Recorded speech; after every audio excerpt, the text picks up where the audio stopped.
Y'all in your cars. All right. Let's make this quick so you're not sitting in your hot cars too long. Some of you may notice, those of us on computers, I know on the left-hand side there's a message. It's just like a little speech bubble. You can click on that, and I think there's something on the phone app that allows you to see typed messages as well. We don't use that a lot, but if someone is having a problem, we'll have that. Have a good meeting. Thank you. All right. Hi, everyone. Thank you for your patience last week, those of you who had prepped and then I bailed on you. So I had a shot in my butt, and everything is much better now. Nice. And now, I'm also on steroids, so that's fun.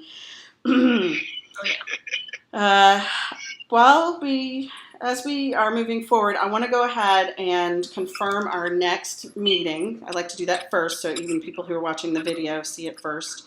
Our next meeting is Monday, May 20th. So that's 3 weeks from today because we were off last week. Normally they're every 4 weeks. So just again, mark your calendars, please, for the 22nd. The 20th of May, Monday, May 20th. Okay? Any thoughts or questions on that? Okay. I might have, right now I have 3 different auditions I'm hoping to go to, but one's in Hilton Head and one's in Greenville and one's in Columbus, so I can probably only go to one of them, and I'm not sure which one or what time it'll be, but Okay. Nikki, are you actually driving? Yeah, I'm actually driving. Lord, all right, so just, yeah, okay. Be careful. A couple of things that I wanted to address briefly on the financial side because we didn't know this last time. I sent out the financial information which showed that we had nothing. I have canceled the insurance, our monthly insurance, and we can re-up that when we get ready to produce again. Went to do the business license, and the yearly fee for the website came out. So we are still holding on business license because we had to pay for the website. And they took that money as opposed to asking for that. So that's just letting you know that's kind of where we are, kind of in a static moment on that. Any questions? Do you understand what's going on there? So probably what will happen is I'll end up paying the business license just myself, which is fine. And then we can work that out in another way at some other time. There will be a late fee, but nothing's as much as I thought it was. I thought the whole thing was $100, but it's like $50, and then with the late fee, it's maybe $70. So it's less even than I thought. So we will get that re-upped probably next month if I'm gonna pay for it, and then I'll have extra candy bars one night. Okay, the main thing that I wanted to talk about today is applying for one of the grants. Nikki sent us some information. I believe the easiest one to apply for is the Awesome Foundation grants. I don't know if you guys looked at those. That seems to be the easiest one to apply. Now it's project-based though, not company-based. So we would have to come up with, it's for our next season, or it's for this play or that play. The only thing we have talked about for the next season so far is that we would like to move Purgatorio into that season, and that season will address ideas of, hi Mary, we're talking about the Awesome grant, Awesome Atlanta grant, which is project-based, so maybe applying for it for our next season, which would be in the next year. I assume that would be in 2020. But I'm open to other ideas. So we talked about Purgatorio and then other plays that might address the issue of religion, God, deity, the divine, and human beings, what have you. So my question is, and I think I've got all of you but Dina here, so the fundraising committee is Mary, Dina, Nikki, and Emily. Would you all be amenable to basically doing an application on that? I believe they take, Nikki, correct me on this if I'm wrong, Is that the monthly one? There's also, and maybe Mary, you know that. Awesome Atlanta. One of them was you can apply like every month, and I feel like it was the Awesome Atlanta one. I think that's the one. Every month or every quarter or something like that. So, if could we then sort of impose upon the four of you to come together on your own time and craft an application, and then start asking us for what you need to complete it. Probably what you're going to need is more information about our God season. So the question there is then, does anyone else have plays that they're interested in doing? I mentioned, we talked about Purgatorio going into that season, which has a sort of godlike overlords, and also the name Purgatorio, of course, lends itself to that, and this is where these two characters are. I have an idea for the Bacchae, which is something I've wanted to do for like 10 years. Were there others? We had talked about this briefly last time. Were there other ideas people had for plays in that vein? I open the floor. Specifically classical plays? Doesn't have to be. I mean, there's, in the underworld sort of vein, there's like Eurydice, Sarah Rule. Oh, yeah. I like. Eurydice. I think Eurydice is getting a little overproduced, honestly. I've seen it a lot of places lately. Mm-hmm. I didn't know if it was happening in Atlanta, but I know overall it happens a lot. Mm-hmm. And several things, but Okay. I did know. I think the last time somebody did it here was like maybe a couple of years ago. I want to say Kennesaw State did it. Maybe something like 7 or 8 years. Yeah. I don't know how old the play is. I don't know if this is, I have no idea, but there's a play for working title playwright I did a reading of that's about Orpheus and Eurydice, I think, and it's like beautiful, but I think it's still sort of in development stages, but I don't know if we be interested in like a sort of new work kind of, it could be maybe like a fundraiser of like developing new works, have like a reading sort of thing that would tie in really well, and it's like so beautifully written. Do you know who the author is? Yeah. Hold on. Find it. I love the idea of coupling a reading of a new play that goes with the theme Mm-hmm. on like a Monday night or whatever. Well, and we talked about even apparently all these wonderful things that I was going to follow up on, like a night of improv and new works from popular local playwrights. Yeah. So her name is Lauren Reckelman. It's Rekhelman. Okay. And I read it like one time. It was a few months ago at Working Title Playwrights, but I like saved the script because it's beautiful, so I could reach out to her and see like if that.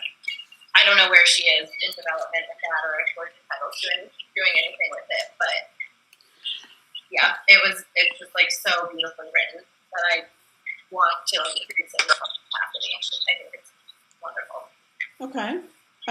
In that same vein, Suhaila Elatar does a lot of work specifically addressing her experience as a Muslim American with deep Middle Eastern roots, and so she might have some interesting stuff. Or know where we can find some good stuff. Sure. So I think, I'm trying to think. You know, we've talked about Faust. If we're talking about a classical script, that's a lot of people. I think we need smaller scripts. Yeah. Any other ideas about plays that address spirituality, God, deity, divine? I mean, if you I don't know if you wanted to pair it with a classical or like with a Shakespeare, there's like Merchant of Venice, one or two, a religious, slightly problematic, play again. I think for this, the idea for me is that we can come at it from any angle. We're a group of very diverse people when it comes to our ideas and our thoughts and our our approach to art and everything. So I think it's okay if the plays are in conversation with each other, even if they disagree, or if they're just coming at it from different angles. So I'll drop that in. Or like, There's a dope play by Terrell Alvin McCraney called Between the Brown and Red Water. I know that like one. I love it. It talks about Yoruba, the Yoruba belief system, but it's like it's so beautifully done. I'm like, I love it. It's dope. It's dope. And would offer some specific diversity. I mean, we can have diversity in these other plays because we don't typecast in Shakespeare. Right. But would give us a specific voice. So that KSU did this, I think. Is it about a runner? Is that the one about the runner? Yes. Okay. Isn't it like, doesn't he have like brother and sister plays? Like it's 3 of them? Am I It's making this up? That's facts. That's true. Okay. Yeah.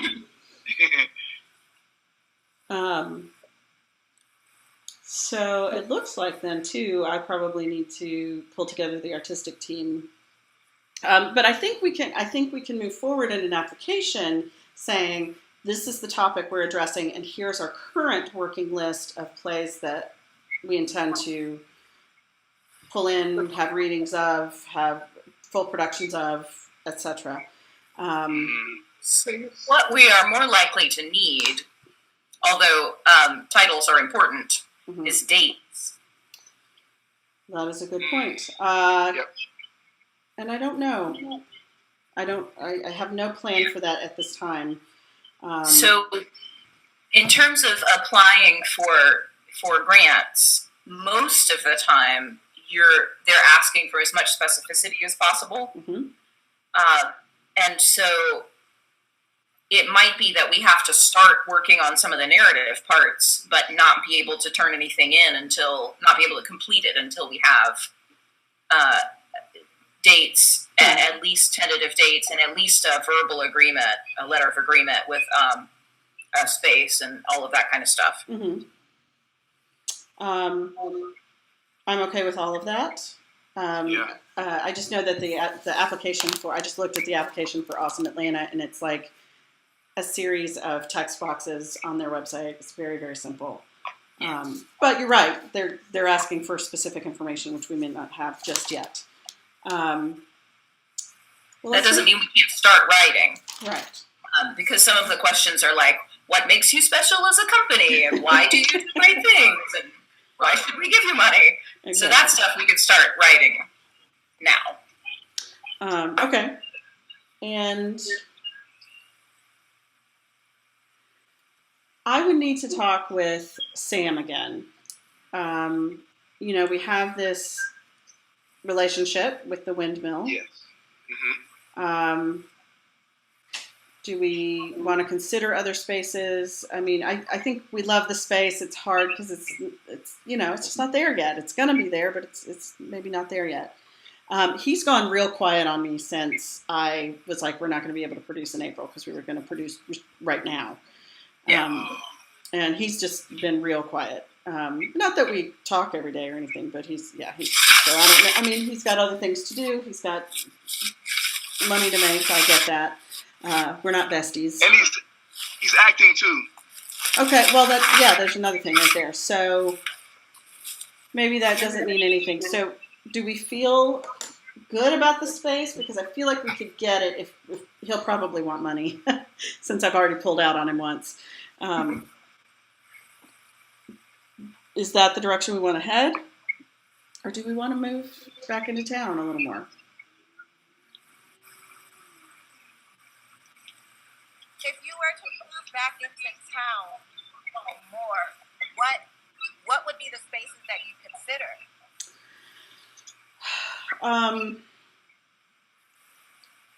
So affordability is an issue. Even places like that are suited to our needs, like the backstage space at 7 Stages, it's ridiculously expensive. I've heard a lot about the bakery, but they didn't seem as affordable as as a lot of, the small companies who work there would indicate they are. And I'm not sure they're purpose built. Has anyone been to the bakery? I saw K2 there. That's the one I was thinking of specifically. It was just in a big open warehouse type of space. Right. So we would have to load in probably a lot of stuff. I mean, they might have some lighting gear and sound gear and stuff like that. I imagine that they have lighting gear and things, but I don't know what is there in terms of permanent installation. Right. Who did I go with? I went with somebody, Brian maybe, and Matt, and looked at the circus space over in Grant Park. But now that's become complicated because the person who runs it is a complicated person. Well, I mean, has been in the news, and there are allegations and charges and stuff like that. We want to avoid that.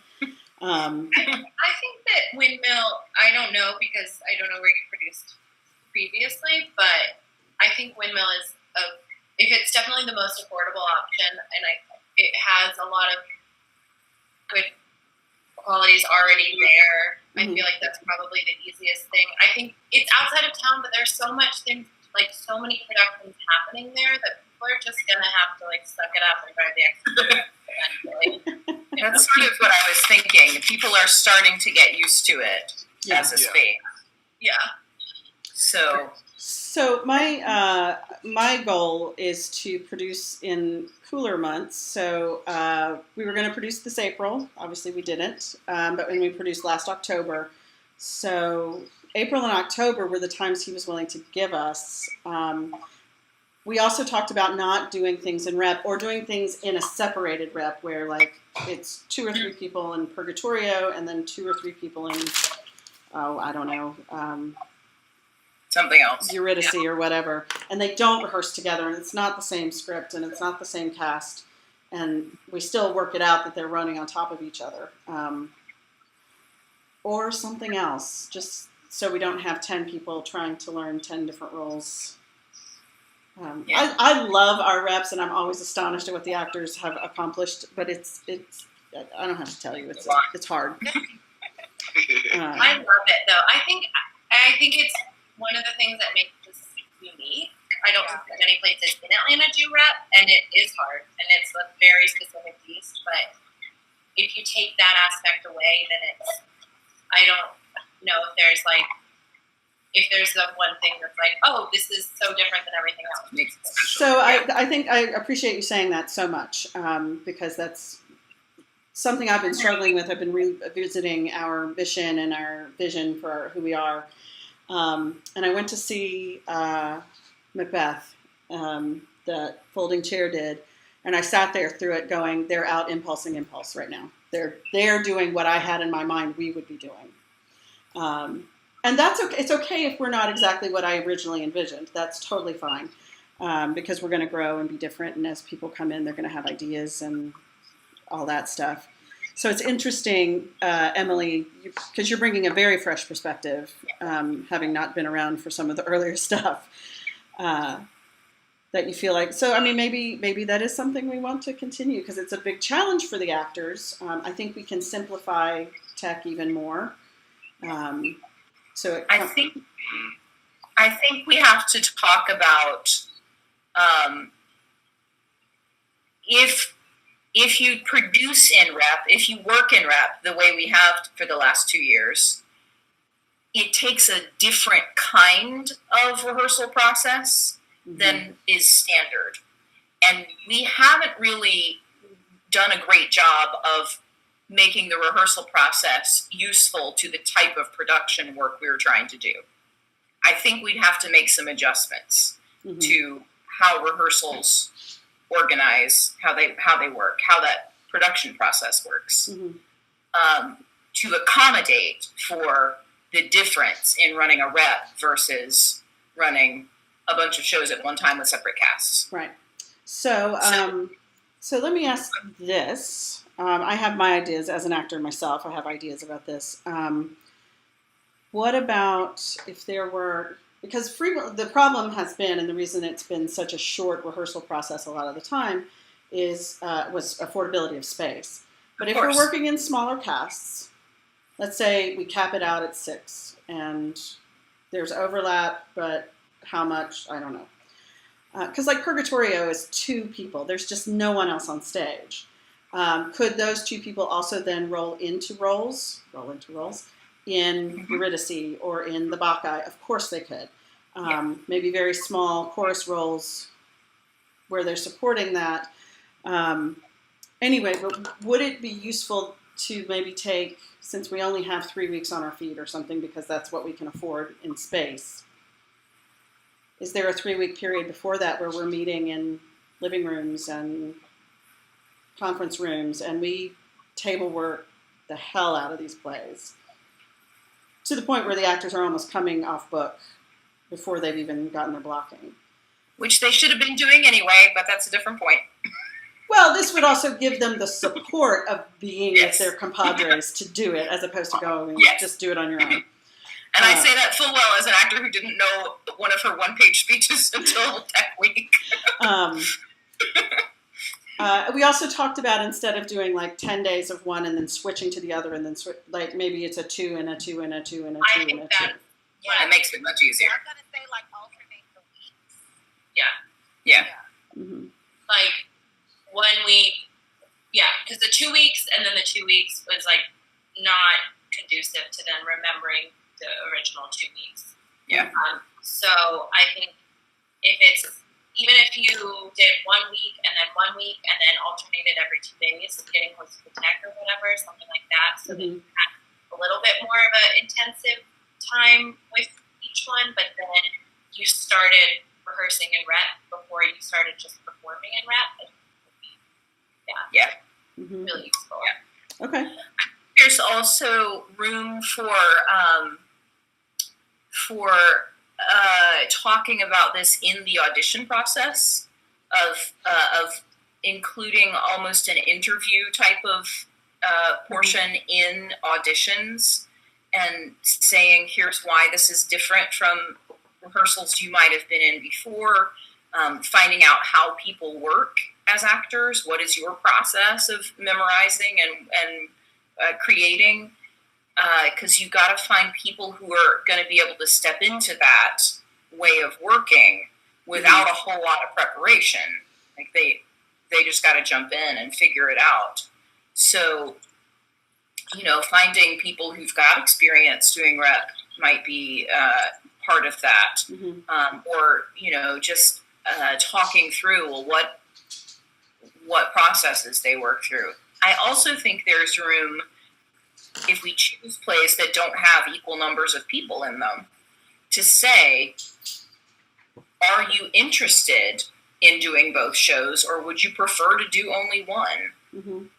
And be asking people to be really honest about that in terms of the way they work as actors. Because everybody's going to say, I want to be in both because I want a paycheck for both.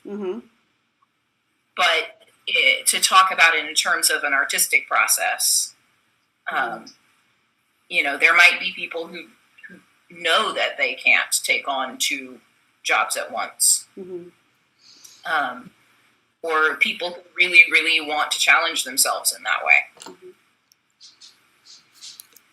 Agreed. Okay. Let's look at, since you mentioned dates, let's tentatively say the month of April and the month of October 2020. Or if we think we can get ourselves together by then, the month of October 2019 and then the month of April 2020. Do we want to run a school year or do we want to run a calendar year? Do we want the time that not producing till 2020 would give us? Or would that be problematic because we would all just kind of float away from this work? And I think it brings a lot of momentum and a lot of interest in, I think that people still know the name and know like what we did last. And I think if you go from October 2018 until April 2020 without producing anything, I think people will be like, "What's that? I don't. What did they do?" Right. Yeah. Even if, or if it ended up being even just doing Purgatorio in the fall and then doing separate rap in the spring or something, just like producing something in the fall. Yeah. You mean this fall, Emily? Yeah. Yeah. It's fall. October 2019. I agree with that, and I like the idea of considering just doing Purgatorio in October in order to help us stay on the map and yet also stay on with planning and budgeting and all of those things. I'm okay with that. Why don't we say our aim is to produce Purgatorio again, which means I got to write to him again and beg them to give me the rights back. October 2019. I'll talk to Sam and dramatists. I think it's one of them. Anyway, and see if that's an option. As you're doing that, once you come to an agreement with any of those people, if you can get documentation, even if it's like an emailed agreement, yes, we're going to do it, and I'll send you paperwork later. If you could like start dropping all of that stuff into a file, because we have to provide documentation with our applications. Okay. A lot of things. And then perhaps look at an April production. Has anyone done the play The Christians here? Say that again? The what? The play The Christians? Yes. I think Express did it 2 years ago. So it's been maybe last year, yeah. It's very recent. Enoch King won the Susie Bass Award for it. Okay. Well deservedly. Yeah. I figured somebody had, but he was stunning. Yeah. We can continue to look. I mean, like I said, I've had this Bacchae idea forever. Like I've got a vision for it. I got to write it down. It would be interesting. I also had the idea it might be interesting. That's why I said Faust. There've got to be other plays that deal specifically with the devil or whatever. It might be interesting to have a conversation between two plays, one that sort of has sympathy for the devil and one that sort of speaks to a more traditional Judeo-Christian view of what is good and evil. That might be an interesting pairing. Or something about what it is to be Jewish or Christian or something in America, and then maybe one of Suhaila's pieces about being Muslim. Anyway, but we can look at that that can be the April piece. Do you still, if we do Purgatorio in the fall, then is it still important that we have the religious overtone for the season, that the whole season is that, or if there are two other plays that work well in rap that don't have as much of a religion thing?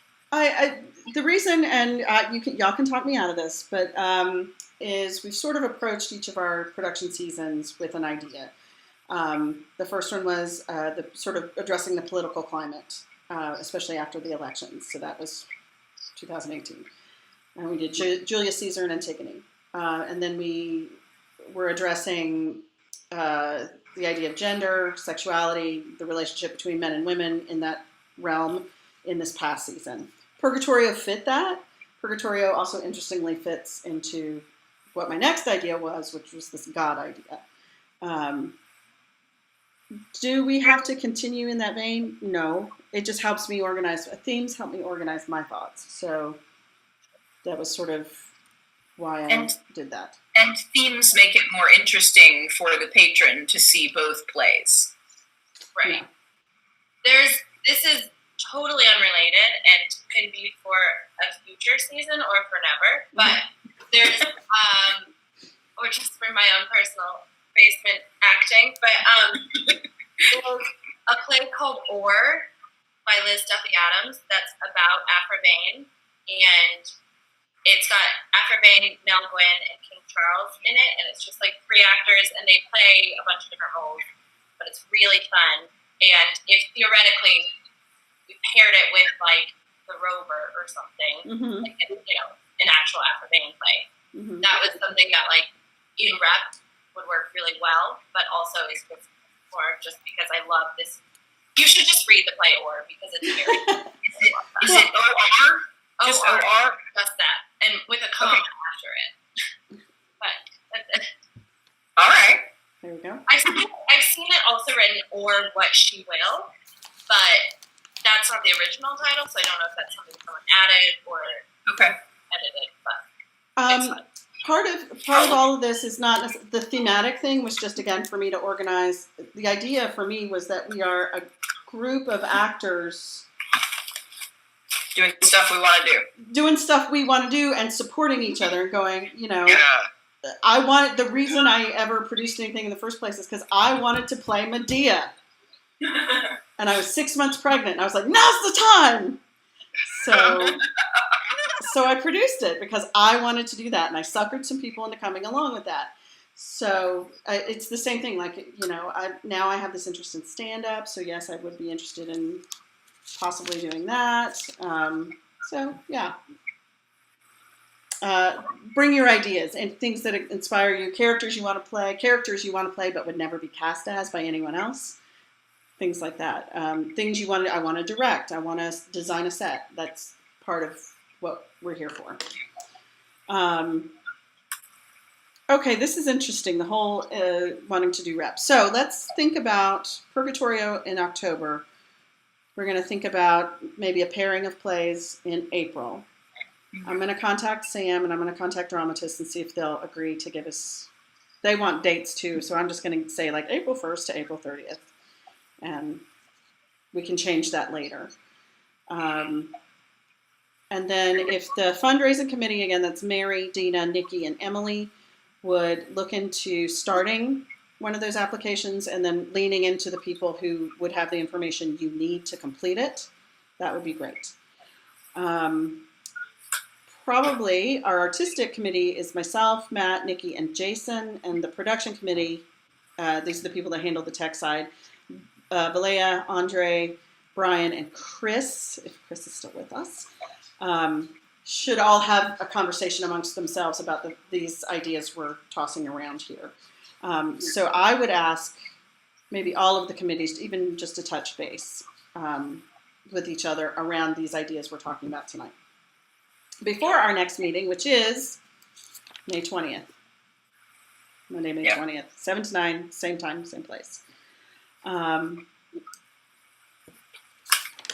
Just as a reminder, this is not something we have to discuss tonight, but as a reminder, some things we talked about doing as fundraising and or being kind of on the side, things like our dark night, our Wednesday nights or Monday nights or something, a night of stand-up comedy, a showcase of monologues, or a showcase of something like Unexpected Showcase. I've got your name on that, Nikki, just throwing that back at you. Everything else has my name, and no, I haven't done anything on it either. A night of improv, new works from popular local playwrights in staged reading format, or a 24-hour plays purely as a fundraiser. So just a reminder to continue to think about that and maybe come up with some ideas there. And if you want me to reach out to that playwright, I can. And this was the Orpheus and Eurydice play by Lauren Reckelman. Sure, why not? That we could do a stage reading up in September or earlier, but to pair it with Purgatorio. And just for everyone's edification, summer-wise, I will be pretty much out of commission from June 11th to July 13th. So dead center, like 5 weeks in the dead center of summer. I'll be in Rome teaching the governor's school.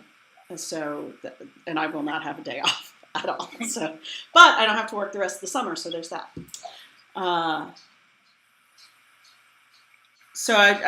September is a maybe. If we end up, and maybe that's something you guys don't need me for. Like, you guys just go do it. Just make it happen. I'm totally for that, by the way. Feel free to make something happen, and don't wait for anyone else to pick up the ball. Feel free to run with it. That's really all I wanted to talk about tonight. Just kind of look at each other a little bit. This is being recorded. I will upload it, post it to YouTube, and That way people can go back and reference it. I prefer that because I know I'll never type up the minutes. So please come back and look. And that's why I'm trying to keep it short too. Does anyone have anything else they would like to talk about or need to address today? Kara, you said the artistic committee. Yeah. Is that something that the committees have already planned on meeting? Well, the fundraising committee meets on every other second. No, none of that has been established. Okay. The only thing that's been established is you've been assigned to a committee. And so for artistic, that's just, we would basically come to the group and say, this is what we think our season should be. And then the group can approve that or make change. We can make changes, but it's basically our job to set it up. Fundraising, of course, we come in and go, we've made these applications and this is what we think will be useful. And then we give input if needed. There's a dog licking my knee. Same for PR, education, everything else. So, so yeah, that's, I will take charge of the artistic committee and have us get together and talk about more plays. So I would consider keep looking for those God plays. If something you're like, oh my gosh, I forgot, this one's going to be great. I've got some things on my shelf that I've been meaning to get into and look at. So I will get on that. Sure. And actually do it. And send them if they're any good. Okay. Yeah. I also was thinking, once we are settled on Purgatorio, if we know for sure we're doing that in October, or as soon as we are certain about what our next thing is, then I want us to start putting our social media presence back out there from now, as soon as we know something. And that will give us plenty of time to start re-engaging people with content that's not specifically related to that show. Just, here's something we thought was interesting and we'd like to show it to you. In order to boost the name recognition long in advance of needing to sell tickets. To reiterate also, the PR and marketing committee is Dina, Mary, Emily, and Chris. And I think Jason, I put you on education too, didn't I? I jammed you on education. Yeah. I did. Yes. Okay.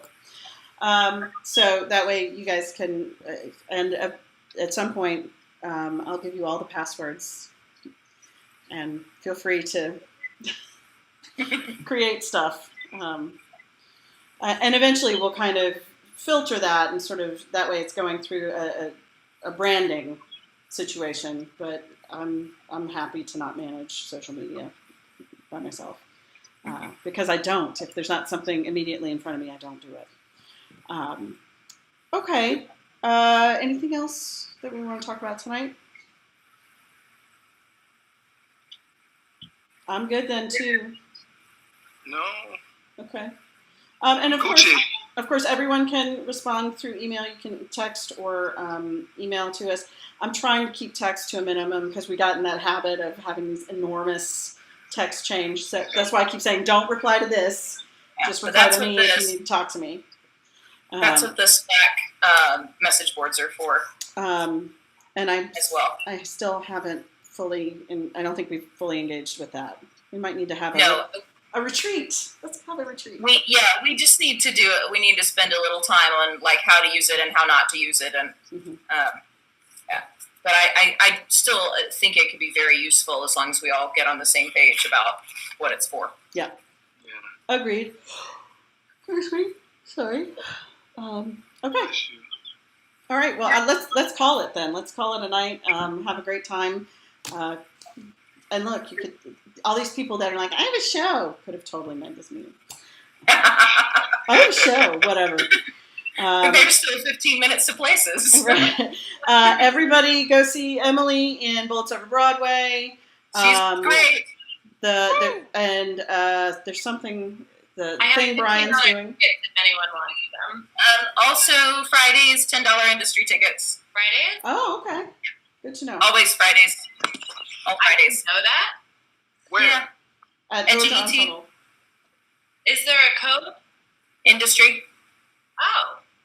I had no idea. One more Friday. Yeah. Wait, are both of y'all in that? No, I just work there. Oh, nice. Okay. I don't tap dance. Anybody else got a show? I know, obviously, Brian is doing, what is it they're doing, Emily? Sir Thomas More. Sir Thomas More at Shakespeare Tavern, like tonight, tomorrow night? Resurgence. Resurgence. Like, Wednesday and like late night Friday or Saturday, I think. so something like that. It's 4 or 5 shows. So if you could get out to those, that's great. And just keep us apprised of what's going on with you.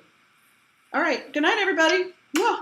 Yes. I will send you a link probably tomorrow to the YouTube video. Send it for everyone. Bye. Bye. Bye, guys.